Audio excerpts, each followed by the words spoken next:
Hello everyone. I share with you new chapter Free Energy and Chemical Equilibrium. Today we will discuss basic introduction of this chapter, means lecture number 1. I hope you all are enjoying online session. So student, like, share and subscribe for latest video.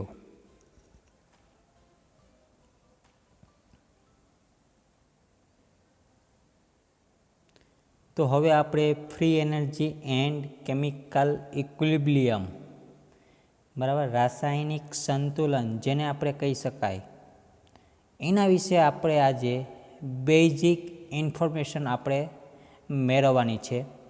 બરાબર, એની અંદર તો કે જે ચેપ્ટરનું આપણે titles આપવામાં આવેલું છે free energy, બરાબર, તો એ થર્મોડાયનેમિક્સને લગતું આપણે કહી શકાય. ફ્રી એનર્જી એટલે કે એ ફિઝિકલનો જે આખો કોન્સેપ્ટ છે, બરાબર, એના વિશે આપણે કહી શકાય. એટલે કે એ થર્મોડાયનેમિક્સને આધારે ફ્રી એનર્જી આપણે લાગુ પાડી શકાય. ત્યારબાદ કેમિકલ ઇક્વિલિબ્રિયમ, રાસાયણિક સંતુલન જેને આપણે કહી શકાય, બરાબર, એના જે રાસાયણિક રીતે જે પ્રોસેસ થાય છે, બરાબર, કે જે એના ટાઈપ્સ આપણે રિએક્શન કહી શકાય કે રિવર્સિબલ એન્ડ ઇરિવર્સિબલ રિએક્શન, બરાબર, એમાં રિવર્સિબલ કોને કહી શકાય, ઇરિવર્સિબલ કોને કહી શકાય, જેને આપણે ટૂંકમાં કહીએ છીએ સિંગલ એરોઝ અથવા તો ડબલ્સ એરો, બરાબર, reversible process and irreversible process. Okay, એના વિશે આપણે ડિસ્કસ થોડી ઘણી આપણે કરીશું. બરાબર, તો એની અંદર જે આપણે પહેલાં શરૂઆત કરીએ ફ્રી એનર્જી વિશે, એટલે એની અંદર આપણે વાત કરીએ થર્મોડાયનેમિક્સ. તો કે the thermodynamics function such as the internal energy and entropy were use to describe the criteria of physical or chemical process. એ પ્રોસેસ એ કઈ રીતના થતી હશે, તો કે ફિઝિકલ લેવલે ઓર કેમિકલ લેવલે થતી હશે. બરાબર, તો એની અંદર આપણે જે વાત કરીએ પ્રમાણે કે જેનું ફંક્શન છે એ ઇન્ટરનલ એનર્જી અથવા તો એન્ટ્રોપીને આધારે એ ડિસ્કસ આપણે કરી શકાય. બરાબર, તો એની અંદર સિસ્ટમની અંદર શું હશે, તો કે એન્ટ્રોપી હશે અથવા તો એની એનર્જી હશે. એની પોઝિશનને આધારે આપણે એનર્જી છે એ ફાઇન્ડ કરીશું. બરાબર, કે જે એનર્જી છે એ લોએસ્ટ કેની અંદર જોવા મળશે, હાઈએસ્ટ પોર્શન છે કેની અંદર જોવા મળશે, એની અંદરથી આપણે વાત કરીશું. તો કે સૌથી પહેલાં આપણે વાત કરીએ આની અંદર કે જે એન્ટ્રોપી, બરાબર, તો એન્ટ્રોપીની અંદર તો કે સિસ્ટમ છે એ કેવી હશે, તો કે કોન્સ્ટન્ટ એન્ટ્રોપી હશે, ત્યારે equilibrium position has lowest energy. ત્યારે એ સંતુલન દરમિયાન એનર્જી કેવી હશે, તો કે લોએસ્ટ હશે, બરાબર, એકદમ નીચી હશે. ત્યારબાદ આપણે જે ડિસ્કસ કરીએ કે જેની એનર્જી છે, બરાબર, હવે એને આપણે જે ઇન્ટરનલ એનર્જી છે આપણે અહીં જોઈ શકાય છે એની ઇન્ટરનલ એનર્જી. આ જે એનર્જી છે એ એનર્જીને આપણે જો કોન્સ્ટન્ટ કરીએ, બરાબર, તો એની એનર્જીની અંદર એટલે કે એન્ટ્રોપીની અંદર હવે શું ચેન્જ થશે, બરાબર, તો આ જે આખું એનર્જીને કોન્સ્ટન્ટ કરીએ તો એન્ટ્રોપીની પોઝિશન છે એ કેવી જોવા મળશે, આપણે હાઈએસ્ટ જોવા મળશે. બરાબર, આ છે આખું થર્મોડાયનેમિક્સને આધારે આપણે કહી શકાય. તો આની અંદર જે કેમિકલ પ્રોસેસ થતી હશે, બરાબર, એ કેમિકલ પ્રોસેસ એટલે કે જે આપણે વાત કરી પ્રમાણે કે એનું રિએક્શન જ્યારે થતું હશે તો એ કઈ રીતે થતું હશે, તો કે એની એન્ટ્રોપી કે ન એની એનર્જી. બરાબર, કે આના આધારે જો બેયને આપણે જોવા જઈએ તો કે chemical process neither the energy nor the entropy are held constant. બરાબર, બંને ઉપર આપણે જોવા જઈએ તો કે બંને ઉપર શું છે, તો કે ડિપેન્ડન્ટ છે. જો એન્ટ્રોપીને આપણે કોન્સ્ટન્ટ ગણેલી હતી, એન્ટ્રોપીને જ્યારે આપણે કોન્સ્ટન્ટ ગણેલી હતી ત્યારે એનર્જી છે એ કેવી આપણે જોવા મળી, લોએસ્ટ.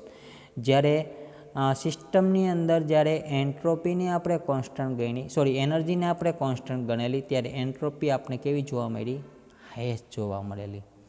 ઓકે, એના આધારે આપણે ફાઇન્ડ કરી શકાય. તો આના આધારે શું કહી શકાય, તો કે એના આધારે જેના ફંક્શન છે એ ફંક્શન આપણે એન્ટ્રોપી અને એનર્જીના આપણે એપ્લાય કરી શકાય. તો એના માટે છે ફંક્શન માટે આપણે જો ઇસેન્શિયલ એટલે કે જરૂરિયાત પ્રમાણે આપણે છે એને જરૂર પ્રમાણે આપણે એના ફંક્શન છે આપી શકાય. બરાબર, અલગ અલગ ફંક્શન હશે, એ ફંક્શન તમે એપ્લાય કરી અને આપણે એનર્જી અને એન્ટ્રોપીને આપણે ફાઇન્ડ કરી શકાય. બરાબર, તો આની અંદર જે બેઝિક ફંક્શન, બરાબર, એના માટે આપણે બે ફંક્શન છે આપણે એપ્લાય કરીએ છીએ એનર્જી અને એન્ટ્રોપી માટે. અહીંયા મેં શું વાત કરી છે, તો કે એનર્જી અને એન્ટ્રોપી માટે આપણે બે ફંક્શન છે એપ્લાય કરી શકાય. બરાબર, તો એની અંદર આપણે વાત કરીએ તો કે એમાંનું પહેલું આપણે વાત કરીએ તો કે વર્ક ફંક્શન. બરાબર, જેને આપણે કહીએ છીએ હેલ્મહોલ્ટ્ઝ ફ્રી એનર્જી અથવા તો એને વર્ક ફંક્શન એ. બરાબર, એનો સિમ્બોલ છે આપણે એથી આપણે ઓળખી શકાય. એ એટલે એને આપણે કહીએ છીએ વર્ક ફંક્શન. બરાબર, સેકન્ડ અહીંયા આપણે જે વાત કરીએ સેકન્ડ એટલે કે થર્મોડાયનેમિક પોટેન્શિયલ. થર્મોડાયનેમિક પોટેન્શિયલ ઓર ગિબ્સ ફંક્શન, જેને કહીએ છીએ કેપિટલ જી. ઓકે, તો આની અંદર આપણે જે વાત કરીએ જે આ બે ફંક્શન છે આપણે એ એપ્લાય કરીએ છીએ. એક છે વર્ક ફંક્શન અને બીજું છે ગિબ્સ ફંક્શન. બરાબર, બેના સિમ્બલ્સ આપણને ખબર છે કે વર્ક ફંક્શનને આપણે કેપિટલ એ વડે દર્શાવી શકાય અને ગિબ્સ ફંક્શનને આપણે કેપિટલ જી વડે દર્શાવી શકાય. વર્ક ફંક્શનનું આપણે બીજી રીતે કહેવું હોય તો કે હેલ્મહોલ્ટ્ઝ ફ્રી એનર્જી અને ગિબ્સ ફંક્શનને આપણે કહેવું હોય તો થર્મોડાયનેમિક્સ પોટેન્શિયલ. બરાબર, એને આધારે આપણે કહી શકાય. અને આની અંદર હવે આપણે બધાને ખબર છે, કદાચ આપણે એન્ટ્રોપી વિશે નહીં જાણતા હોય પણ આપણે એનર્જી વિશે તો આપણે જાણતા હશું. બરાબર, એનર્જી આપણે ખબર છે કે જે થર્મોડાયનેમિક્સને આધારે જોવા જઈએ એનર્જી, તો આપણે એના લોસ આપણે ખબર હશે કે ભાઈ એના ફર્સ્ટ લો, સેકન્ડ લો, થર્ડ લો, જે આપણે એનર્જી વિશે આપણે એ વધારે ડિટેલ્સની અંદર ખબર હશે. બરાબર, એનર્જીનો જે આપણે વાત કરીએ કે એનર્જી છે આપણે ડિસ્ટ્રોય એટલે કે નાશ કરી શકતા નથી. બરાબર, એટલે કે કોઈ એક વર્કની અંદર કાર્યની અંદર આપણે એનો સમાવેશ કરી શકાય. તો આની અંદર જે એનર્જી છે એ કન્વર્ટ કરી શકીએ આપણે. બરાબર, એનર્જી કન્વર્ટ કરીને આપણે વર્કની અંદર એનો સમાવેશ કરી શકાય. પછી તો કે જે એ વર્ક જે આપણે કરીએ છીએ એની અંદર કેટલા પ્રમાણની અંદર એનર્જી રહેલી છે, એ એનર્જી આપણે બીજા કોઈ પણ એક સબસ્ટન્ટ હોય એની ઉપર આપણે એપ્લાય કરી શકીએ. બરાબર, ત્યારે અહીંયા આપણે જે વર્ક ફંક્શનની અંદર જો આપણે એનર્જી વિશે વાત કરીએ તો એનર્જીનો પોર્શન છે, energy can be converted into work. આપણે હમણાં વાત કરી વર્ક ફંક્શન એ. તમારી પાસે જે કોઈ પણ એનર્જી છે એ એનર્જીને તમે વર્કની અંદર છે કન્વર્ટ કરી શકો છો. બરાબર, ત્યારે આ એનર્જીનો જે પોર્શન્સ આપને જોવા મળશે એ convert into useful work is term as available energy. આપણી પાસે કેટલી એનર્જી રહેલી છે એ તમે વર્કની અંદર એનો યુઝ કરી શકાય. બરાબર, મેક્સિમમ જે એનર્જી છે આપણી પાસે એ મેક્સિમમ એનર્જી આપણે કન્વર્ટ કરી શકીએ છીએ વર્કની અંદર. હવે તો કે એને આપણે કીધું અવેલેબલ એનર્જી. હવે આપણી પાસે માની લો કે રિમેનિંગ પોર્શન, આનાથી આપણે ઓપોઝિટ વિચારીએ, જે રિમેનિંગ પોર્શનની એનર્જી આપણી પાસે અવેલેબલ નથી. બરાબર, તો હું એમ કહું કે આ જે એનર્જી છે એને આપણે એમ કહી શકાય ઇનઅવેલેબલ એનર્જી. જેમ કે સપોઝ કે આપણે ધારી લઈએ કે મારી પાસે જે પૂરતા પ્રમાણમાં એનર્જી આજે નથી અને એ એનર્જીનું કાર્ય હું કોઈ એક ફંક્શન વર્ક ઉપર કરીએ છીએ. બરાબર, એ વર્ક આજના દિવસની અંદર આપણે થઈ શકે એમ નથી. એનો મતલબ એમ કે મારી પાસે જે એનર્જી છે એ એનર્જી પૂરતા પ્રમાણની અંદર નથી. તો એનો મતલબ શું કહી શકાય, તો કે આપણે એ એનર્જીને કન્વર્ટ કરી શકતા નથી વર્કની અંદર. વર્કની અંદર એનર્જી કન્વર્ટ થતી નથી એનો મતલબ શું કહી શકાય, તો કે ઇનઅવેલેબલ એનર્જી. જો એ આપણે આનાથી અવેલેબલ એનર્જી શું હતી, તો કે મારી પાસે જે એનર્જીનો પોર્શન હતો એ કમ્પ્લીટલી હું ટ્રાન્સફર કેમાં કરતો હતો, તો કે વર્કની અંદર. બરાબર, વર્કની અંદર કરવાને કારણે એ મારું વર્ક છે એ ફિનિશ થઈ જતું હતું. બરાબર, હવે તો કે જે રિમેનિંગ પોર્શન એનર્જીનો બાકી છે એ portion can not be converted into useful work is term as unavailable energy. Okay, તો ટોટલ એનર્જી મારે જો ફાઇન કરવી હોય તો મારે શું કરવું પડે? ઇનઅવેલેબલ એનર્જી અને અવેલેબલ એનર્જી, બરાબર. એટલે કે આઇસોથર્મલી જે આપણે આ એનર્જી જે બંને મળશે એ બંનેનો હું શું કરીશ તો કે સમ કરીશ, તો મને ટોટલ એનર્જી એના ઉપરથી મળી શકે. ઓકે, અહીંયા જે મારી પાસે એનર્જી નથી, મીન્સ કે જે મારાથી વેસ્ટ થઈ ગયેલી છે, બરાબર, એટલે કે એ રોકાઈ ગયેલી એનર્જી કહી શકાય આપણે, એટલે કામની અંદર આપણે એને કન્વર્ટ કરી દીધેલી છે. કોઈ પણ એક વર્ક કરીએ છીએ, વર્કની અંદર એનર્જીને આપણે કન્વર્ટ કરીએ છીએ, અને એ એનર્જીને આપણે ફાઇન્ડ કરીએ ત્યારે ટોટલ એનર્જી મેળવવા માટે તો કે તમારી પાસે અવેલેબલ એનર્જી કેટલી હશે અને ઇનઅવેલેબલ એનર્જી કેટલી હશે, આ બંનેનો સમ કરતાં આપણે એની ટોટલ એનર્જી જોવા મળશે, બરાબર. હેન્સ ટોટલ એનર્જી ફાઇન્ડ કરવા માટે મારે આઇસોથર્મલી અવેલેબલ એનર્જી બંનેની છે એ હું ફાઇન્ડ કરીશ, બરાબર. એના ઉપરથી હું શું કરીશ તો કે આ જે અવેલેબલ એનર્જીનો પોર્શન્સ અને અનઅવેલેબલ એનર્જીનો પોર્શન, આ બંનેનો હું સમ કરતાં મને ટોટલ એનર્જી જોવા મળશે. ઓકે, ચાલો હવે તો કે આ એનર્જી મળી જાય ત્યારબાદ આપણી પાસે બે ફંક્શન એપ્લાય કરેલા હતા. એક વર્ક ફંક્શન એ આપણે હતું અને બીજું હતું ગિફ્ટ ફંક્શન જી, બરાબર. તેના માટેના આપણે સિમ્બોલ જોઈએ તો કે એના એનર્જી છે એ એનર્જી ટર્મ્સ, એટલે કે એને આપણે એનર્જી તરીકે જો કન્વર્ટ કરીએ અને એનર્જી તરીકે આપણે એને ફાઇન્ડ કરીએ, બરાબર. તો આ જે બે ફંક્શન છે એ બે ફંક્શનને આપણે એને શું કીધું તો કે એ ફંક્શન હતું એને આપણે વર્ક ફંક્શન કીધેલું હતું અને જી હતું એને આપણે ગિબ્સ ફ્રી એનર્જી કીધેલું હતું, બરાબર. ગિબ્સ ફ્રી એનર્જી અવેલેબલ છે આપણે એન્થાલ્પી તરીકે આપણે કહી શકાય, બરાબર. તો આપણે એના જે સિમ્બોલ છે એ સિમ્બોલ આપણે અહીંયા બે આપવામાં આવેલા છે. બે સિમ્બોલ્સને આપણે જોઈએ. પહેલું એમાં આપેલું છે A is equal to E minus T S. એ એટલે આપણે એને કહીએ છીએ વર્ક ફંક્શન, બરાબર. એને આપણે કીધું હતું હેલ્મહોલ્ટ્ઝ ફ્રી એનર્જી, બરાબર. એના માટે આપણે વર્ક ફંક્શન એપ્લાય કરેલું. પછી અહીંયા કેપિટલ ઈ આપણે આપવામાં આવેલું છે. કેપિટલ ઈ એટલે આપણે કહીએ છીએ એનર્જી, પણ અહીંયા આપણે એનું સ્પેસિફિક નેમ આપીએ ઇન્ટરનલ એનર્જી, બરાબર. T is equal two temperature, S એટલે કે એન્ટ્રોપી, રાઈટ. આમાંથી જે આપણે જે બે સિમ્બોલ આપણે જે કહેવામાં આવ્યું એમાંથી આપણે પહેલું આપણે લીધું એક વર્ક ફંક્શન. સેકન્ડ તો કે Gibbs free energy capital G is equal to capital H minus capital T into capital S, બરાબર. જી મીન્સ આપણે free energy, Gibbs free energy, capital H enthalpy temperature અને આપણે એસને કહીએ છીએ એન્ટ્રોપી, બરાબર. તો આના આધારે આપણે આ જે બે સિમ્બોલ્સ આપણે જોવા મળ્યા છે એને આપણે સ્પેસિફિક આપણે એના નામ આપી દીધું જેથી કરીને આપણે ખબર પડશે.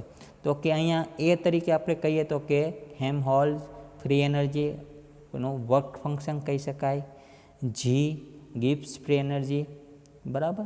પછી ઇન્ટરનલ એનર્જી એ કહેતા, પછી એન્થાલ્પી, એન્ટ્રોપી અને લાસ્ટ ટી એટલે કે ટેમ્પરેચર. અહીંયા જે મેં લખેલું છે A is equal to E minus T H, એ એટલે આપણે ખબર છે ફ્રી એનર્જીનું વર્ક ફંક્શન, બરાબર. ચાલો હવે આપણે વાત કરીએ. અહીંયા આપણે અલગ અલગ જોવા મળશે ઈ, એચ, ટી એન્ડ એસ, બરાબર.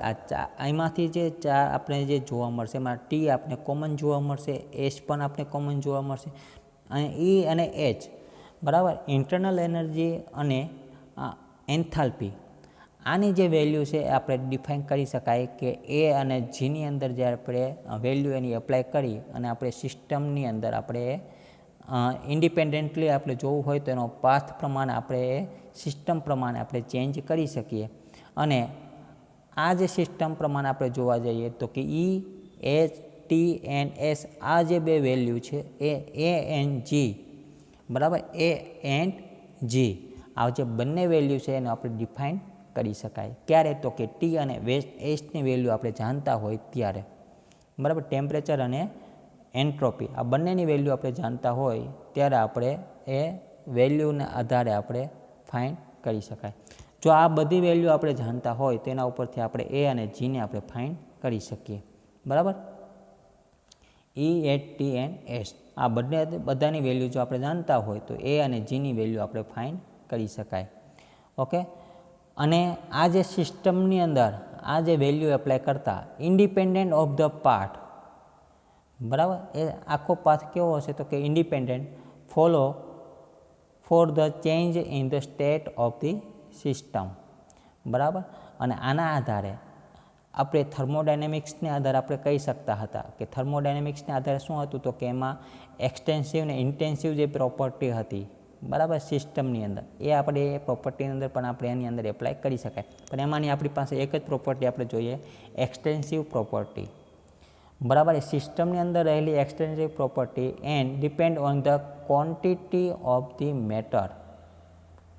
બરાબર. Quantity of the matter and the nature of the system. આ બંને ઉપર છે એ ડિપેન્ડન્ટ કહી શકાય. બરાબર. એક્સટેન્સિવ પ્રોપર્ટી છે જે ફ્રી એનર્જીની આપણે વાત કરીએ છીએ. ફ્રી એનર્જી એટલે કે આખું જે થર્મોડાયનેમિક્સ છે એ થર્મોડાયનેમિક્સની એક પ્રોપર્ટી આપણી પાસે છે એક્સટેન્સિવ પ્રોપર્ટી. એ ડિપેન્ડ છે એ ક્વોન્ટિટી અને નેચર ઓફ ધ સિસ્ટમ. બરાબર. એના ઉપર છે આપણે કહી શકાય. હવે અહીંયા આપણે થર્મોડાયનેમિક્સ એટલે કે ફ્રી એનર્જી વિશે આપણે વાત કરેલી. ત્યારબાદ હવે આપણે વાત કરીએ કેમિકલ ઇક્વિલિબ્રિયમ. કેમિકલ ઇક્વિલિબ્રિયમ એટલે એનો આપણે પોર્શન કહીએ તો કે એની એક રિએક્શન છે જેને આપણે કહીએ છીએ કેમિકલ રિએક્શન.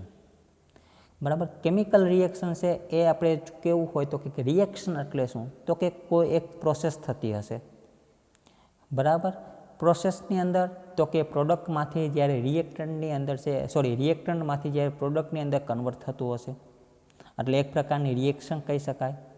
પછી તો કે જ્યારે કોઈ એક પ્રોસેસ હશે એ એક ફ્રીમાં થતી હશે એટલે કે જ્યારે એની અંદર છે એનર્જી કન્વર્ટ થતી હશે. અને આ જે થર્મોડાયનેમિક્સનો પોર્શન છે એ આપણે કેમિસ્ટ્રીની દ્રષ્ટિએ જોવા જઈએ તો કે એ રિએક્શનની અંદર આપણે જોવા જઈએ તો એની અંદર છે એ પ્રોસેસ કેવી થતી હશે તો કે સ્પોન્ટેનિયસલી પ્રોસેસ થતી હશે. બરાબર. થર્મોડાયનેમિક્સને આધારે આપણે કહી શકાય સ્પોન્ટેનિયસલી પ્રોસેસ. પ્રોડક્ટમાંથી રિએક્ટન્ટ અને રિએક્ટન્ટમાંથી પ્રોડક્ટ આ બંને પ્રોસેસ આપણે જોવા મળતી હશે. બરાબર. તો એના માટે આપણે બે ટાઈપ્સ કહી શકાય કેમિકલ રિએક્શનના. બરાબર. એમાંથી પહેલો ટાઈપ્સની અંદર આપણે જોવા જઈએ તો કે ફર્સ્ટ ટાઈપ રિવર્સિબલ રિએક્શન અને સેકન્ડ તો આપણે ખબર જ હશે ઇનરિવર્સિબલ રિએક્શન. ઇરરિવર્સિબલ રિએક્શન અને રિવર્સિબલ રિએક્શન આ બે ટાઈપ્સ આપણે કહી શકાય કેમિકલ રિએક્શનના. બરાબર. કેમિકલ રિએક્શનની અંદર ફિઝિકલ પ્રોપર્ટીનો પણ એક પોર્શન રહેલો છે જેને આપણે નામ આપેલું છે. શું આપેલું નામ છે તો કે એ થર્મોડાયનેમિક્સના લો. બરાબર. થર્મોડાયનેમિક્સના લો છે એની અંદર એપ્લાય આપણે કેમિકલ રિએક્શનની અંદર થઈ શકે. બરાબર. તો આ જે બે રિએક્શનના આધારે આપણે કહી શકાય તો કે એની અંદર આપણે પહેલી જોઈએ રિવર્સિબલ રિએક્શન કોને કહી શકાય. બરાબર. આ બેઝિક વસ્તુ છે જેની અંદર આપણે શીખવા ઘણું મળશે. રિવર્સિબલ રિએક્શન તો કે એની અંદર આપણે વાત કરીએ જો આ એક કેમિકલ રિએક્શનનો ટાઈપ્સ હતો. બરાબર. તો આપણે એને રિવર્સિબલ કોને કહી શકાય તો કે એમાંથી it is bidirectional. Bidirectional એટલે આપણે એમ કહી શકાય બંને બાજુ એરોઝ. બરાબર. પ્રોડક્ટમાંથી રિએક્ટન્ટ અને રિએક્ટન્ટમાંથી પ્રોડક્ટ છે બની શકે. રાઈટ. સેકન્ડ આપણે કેવું હોય તો it never go for completion. Right. અને આ જે શું કરતું હશે તો કે ઇક્વિલિબ્રિયમ છે એ થતું હશે. અને fourth one it reaction is take place in closed container then reaction is reversible. Close container એટલે જ્યારે કોઈ એક બંધ વાસણની અંદર આ પ્રોસેસ થતી હશે. બરાબર. ત્યારે જ રિએક્શન કેવી બનશે એ રિવર્સિબલ પ્રોસેસ થશે. બરાબર.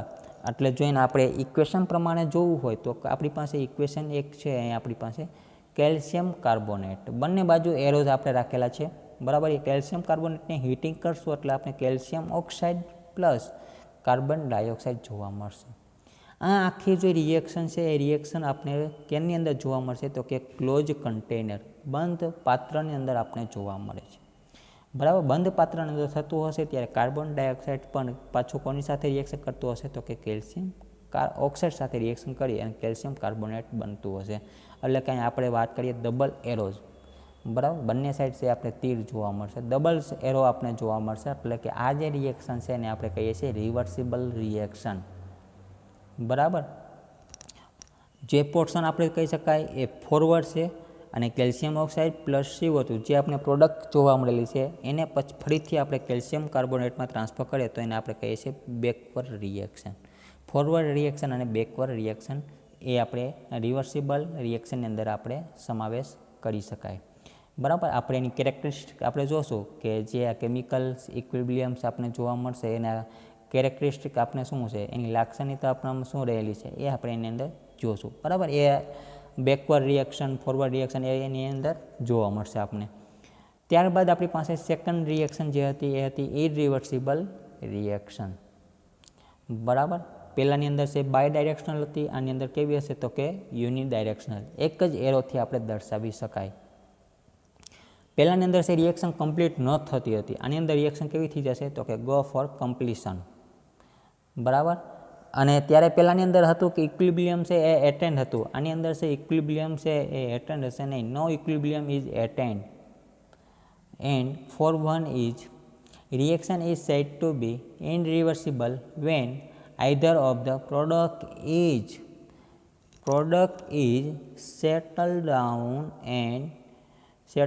એટલે કે જ્યારે સ્ટેબલ થશે ત્યારે એ solid except out of a gas, એ ગેસ શું હશે તો કે એ બહાર નીકળી જશે. એટલે એનો મતલબ એમ કે ક્લોઝ વેસલની અંદર આ પ્રોસેસ થયેલી જોવા મળશે નહીં, આ છે એ ઓપનની અંદર જોવા મળશે. બરાબર. એનું પણ સેમ જ એક્ઝામ્પલ આપણે લઈ લઈએ કેલ્શિયમ કાર્બોનેટ. કેલ્શિયમ કાર્બોનેટનું એક્ઝામ્પલ. બરાબર. પેલી ક્લોઝ વેસલની અંદર થતી હતી, આ ક્લોઝ વેસલની અંદર થશે નહીં. That means equilibrium is the characteristic property of the reversible reaction. આ જે રિએક્શનની અંદર આપણે એ રીતના પ્રોસેસ થયેલી જોવા મળશે કે જે આપણે વાત કરી ઇનરિવર્સિબલ નથી, આપણે હવે છે આપણે વાત કરશું એ રિવર્સિબલ પ્રોસેસની. બરાબર. એની કેરેક્ટરિસ્ટિક શું રહેલી હતી એ આપણે જોઈએ. ચાલો, એની કેરેક્ટરિસ્ટિક ઓફ ઇક્વિલિબ્રિયમ. ઓકે. જ્યારે સંતુલનની અંદર હશે ત્યારે એની આપણે લાક્ષણિકતા શું રહેલી છે, ઇક્વિલિબ્રિયમ આપણે કોને કહી શકાય તો કે આપણે વાત કરીએ એની state at which concentration of reactant and product do not change with time. બરાબર. ટાઈમની સાપેક્ષની અંદર આપણે જોવા જઈએ તો કે પ્રોડક્ટ અને રિએક્ટરની અંદર કોઈ પણ પ્રકારનો ચેન્જ થતો નથી, એને આપણે કહીએ છીએ ઇક્વિલિબ્રિયમ એટલે કે સંતુલન. બરાબર. એનો મતલબ એમ કે પ્રોડક્ટમાંથી રિએક્ટન્ટ ને રિએક્ટન્ટમાંથી પ્રોડક્ટ જ્યારે કન્વર્ટ થઈ ગયેલી એટલે કે બંને સ્ટેબલ ફોર્મ હશે. બરાબર. બંનેમાંથી કોઈનું કોન્સન્ટ્રેશન છે ચેન્જ થતું નથી, એને આપણે કહીએ છીએ ઇક્વિલિબ્રિયમ. બરાબર. સેકન્ડ કેરેક્ટરિસ્ટિક આપણે જોઈએ ઇક્વિલિબ્રિયમ રેટ. એટલે કે જ્યારે એની ફોરવર્ડ ડાયરેક્શન કે બેકવર્ડ ડાયરેક્શન આપણે કહીએ. બરાબર. આની અંદર જે રેટ ઓફ રિએક્શન છે forward reaction is equally to rate of backward reaction. જેટલો એ ફોરવર્ડ રિએક્શન થતી હશે એટલી જ સામે એ બેકવર્ડ રિએક્શન એટલે કે રિવર્સિબલ હશે પ્રોસેસ. બરાબર. જેટલા રેટથી એ સંતુલન સ્થપાતું હશે એટલા જ તેથી એ કેવું હશે તો કે બેકવર્ડ રિએક્શન થતી હશે. એટલે કે સંતુલન સ્થપાવવા માટે રેટ છે એ જરૂરી છે એના માટે. બરાબર. અને આ બંને રિએક્શનની માધ્યમથી આપણે કહી શકાય કે જેનો બેકવર્ડ જે રિએક્શન છે એ સ્ટેબલ હશે. Equilibrium is dynamic in nature. બરાબર. એ સંતુલન પ્રોસેસ જરવાતી હશે. અને fourth one dynamic equilibrium can be attend from either side. Either એટલે કે જે રિએક્ટન્ટ સાઇડ હશે કે પ્રોડક્ટ સાઇડ. બરાબર. એ ઇક્વિલિબ્રિયમ સ્થપાતું હશે, ડાયનામિક ઇક્વિલિબ્રિયમ રિએક્ટન્ટ ઓર પ્રોડક્ટ. ઓકે. ચાલો, હવે આપણે જે વાત કરીએ કે આની અંદર જે કેરેક્ટરિસ્ટિક જોવા મળી ફ્રી એનર્જી વિશે આપણે ડિસ્કસ કરી. બરાબર. તેની અંદર આપણે તો કે સિમ્પલી તો આ જે આખો કોન્સેપ્ટ આપણે જોયેલો, જો હવે અહીંથી આપણે છે બેઝિક આપણે એની વાત કરીએ ફ્રી એનર્જીની. બરાબર. તો કે ફ્રી એનર્જીની અંદર તો કે ગિબ્સ ફ્રી એનર્જી વાત કરીએ આપણે, એનર્જી અવેલેબલ ઇન સિસ્ટમ. બરાબર. કે અલગ અલગ પ્રકારની છે એનર્જી એની અંદર સમાયેલી હોય છે વર્ક તરીકે અથવા different form of total energy, અલગ અલગ જે એન્થાલ્પી એન્ટ્રોપી આ જે એનર્જીની અંદર છે એનો આપણે સમાવેશ કરી શકાય. બરાબર. તો કોઈ ક્વેશ્ચન એ રીતના કરે કે what is the concept of free energy, તો આપણે એની અંદર જે કોન્સેપ્ટ છે આપણે એનો કહી શકાય, બરાબર. તો અને જેનો સિમ્પલ જે વર્ડ્સ આપણે કેવો હોય તો કે અવેલેબલ ઓફ પરફોર્મ વર્ક, તમે વર્ક કેટલું કરેલું છે એના ઉપર છે એ ડિપેન્ડન્ટ છે, બરાબર. ગિવ્સ ફ્રી એનર્જી છે એ કન્વર્ટ ઇન ટુ વર્ક, આપણે જ્યારે વાત કરેલી પ્રમાણે ક્યારે તો કે એ એનર્જી કન્વર્ટ ક્યારે વર્કની અંદર થઈ લે છે, જ્યારે એક કોન્સ્ટન્ટ ટેમ્પરેચર હશે અને પ્રેશર હશે ત્યારે, એટલે કે એની અંદર ફ્રી એનર્જી છે એ કહી શકાય, બરાબર. હવે વાત કરીએ તો કે તમે આ એનર્જી એટલે કે how do you get free energy, તમે એનર્જી છે એ કઈ રીતના મેળવશો, તો કે ટેમ્પરેચરના આધારે આપણે વાત કરીએ કે જ્યારે કોઈ પણ રિએક્ટરમાંથી પ્રોડક્ટની અંદર કન્વર્ટ થઈ જશે, બરાબર, ત્યારે એન્ટ્રોપી જેની અંદર સિસ્ટમની અંદર જ્યારે રહેલી હશે ત્યારે આપણે ડેલ્ટા જી એટલે કે ગિવ્સ ફ્રી એનર્જીને આપણે છે એ ફાઇન્ડ કરી શકશું, બરાબર. ફાઇન્ડ કરી શકશું એટલે કે આપણે એને મેળવી શકશું. Delta G is equal to sum of the enthalpy, total તમારી પાસે જે એનર્જી રહેલી છે એ એનર્જીને તમે ટ્રાન્સફર કરી શકશો ત્યારે, બરાબર. હવે તો કે આ જે એનર્જી ડિપેન્ડ્સ થયેલી છે એ what does free energy depends on, આ જે એનર્જી છે એ કોની સાથે ડિપેન્ડ થયેલી છે, તો આપણે ખબર છે રિએક્ટર અને પ્રોડક્ટ સાથે, અને એની સાથે સાથે એનું કોન્સન્ટ્રેશન, બરાબર. તો આપણે એને કહી શકાય depend on concentration of reactor and concentration of product, because તો કે એની અંદર જે મૂવેબલ મોલેક્યુલ્સ થતા હશે, બરાબર, મોર ઓર લેસ કોન્સન્ટ્રેશન, જ્યારે હું એમ કહું કે રિએક્ટરમાંથી પ્રોડક્ટમાં કન્વર્ટ થતું હશે તો રિએક્ટરના મોલેક્યુલ્સ મૂવ થતા હશે કોની અંદર, તો કે પ્રોડક્ટની અંદર, બરાબર. પ્રોડક્ટના મોલેક્યુલ્સ એ રિએક્ટરની અંદર કન્વર્ટ થતા હશે એટલે કે લેસ થતા હશે, ત્યારે આ જે બંનેનું કોન્સન્ટ્રેશન જે જળવાઈ રહે છે, બરાબર. એટલે એનો મતલબ એમ કે આપણે કહીએ છીએ કે જે ફ્રી એનર્જી ડિપેન્ડ્સ કોના ઉપર છે, તો કે concentration of reactant and concentration of product, okay. આ ફ્રી એનર્જીના જો આપણે કોઈ પણ એક્ઝામ્પલ આપણે દેવા હોય, બરાબર, તો એની અંદર આપણે સિમ્પલી એક્ઝામ્પલ આપણી પાસે છે સ્પોન્ટેનિયસ રિએક્શન, જે સ્પોન્ટેનિયસ રિએક્શન થશે એ બધાને આપણે છે ફ્રી એનર્જીના એક્ઝામ્પલ તરીકે આપણે કહી શકાય, જેમ કે રસ્ટિંગ ઓફ આયન, લોખંડ ઉપર કાટ લાગવો, બરાબર, પોતાની રીતે રિએક્શન થશે, બરાબર, એ પોતાની રીતે એનર્જી છે મેળવશે અને પોતાની રીતે છે એ પ્રોડક્ટ રિએક્ટરમાંથી પ્રોડક્ટની અંદર છે એ ટ્રાન્સફર કરશે, બરાબર. ત્યારે અહીંયા ડેલ્ટા જીની વેલ્યુ છે રિએક્શન દરમિયાન આપણે છે પોઝિટિવ વેલ્યુ જોવા મળશે, બરાબર. એટલે એનો મતલબ એમ કે જ્યારે એ રિએક્શન છે એ પોતાની મેળે એટલે કે સ્પોન્ટેનિયસ રિએક્શન કરશે, એટલે એનું એક્ઝામ્પલ આપણે કહી શકાય ફ્રી એનર્જીનું, બરાબર. તો ફ્રી એનર્જીને શા માટે ફ્રી એનર્જી કહેવામાં આવે છે, why is free energy free, બરાબર. તો કે આપણે ખબર સિસ્ટમ અને સરાઉન્ડિંગની અંદર જે રિએક્શન થશે એનર્જીની, બરાબર, એ શું કરશે તો કે એ રિએક્શન દરમિયાન હીટ એટલે કે હીટ ઓફ એનર્જી, જે એનર્જી છે સરાઉન્ડિંગ તો ટ્રાન્સફર થશે અને increasing the entropy of the surrounding, બરાબર, પોતાની રીતે છે એ શું કરશે તો કે ફ્રી થશે, એટલે આપણે એને કહીએ છીએ free energy of free, okay. હવે આની અંદર તો કે ફ્રી એનર્જીનું એડવાન્ટેજ આપણે કેવા હોય, બરાબર, તો કે એની અંદર જે ફ્રી એનર્જીનું એડવાન્ટેજીસની અંદર મેજોરિટી જે એનું એક્સટર્નલ ઇલેક્ટ્રિકલ જે સોર્સિસ છે, બરાબર, એક્સટર્નલ ઇલેક્ટ્રિકલ સોર્સિસ, આ જે સોર્સિસ શું હશે તો કે ઇલેક્ટ્રિકલ પાવર છે જનરેટ કરતું હશે, અને આ પાવરની અંદર જે જનરેટ થશે ત્યારે એ શું થશે તો કે એસીની અંદર જે ડાયરેક્ટ કરંટ છે એ કન્વર્ટ થશે, આપણે એમ કહી શકાય તો કે ડીસીની અંદર, બરાબર, સોરી, એસીનો પાવર છે જનરેટ થતો હશે અથવા તો ડીસીનો જે પાવર છે જનરેટ થતો હશે, બરાબર. એની અંદરથી જ્યારે એનર્જી આપણને મળતી હશે એ એનર્જીને આપણે બીજા કોઈ પણ એક્સટર્નલ જે ઇલેક્ટ્રિક સોર્સિસ છે એની અંદર આપણે વર્કની અંદર કન્વર્ટ કરી શકીએ નહીં, બરાબર. તો એનો મતલબ એમ કે એસીની અંદર જે એડવાન્ટેજ રહેલું છે એસીની અંદર એટલે કે ડાયરેક્ટ પાવર અને આપણે એમ કહીએ છીએ કે જે એને ડીસી પાવર, બરાબર, આ જે આખો પાવર છે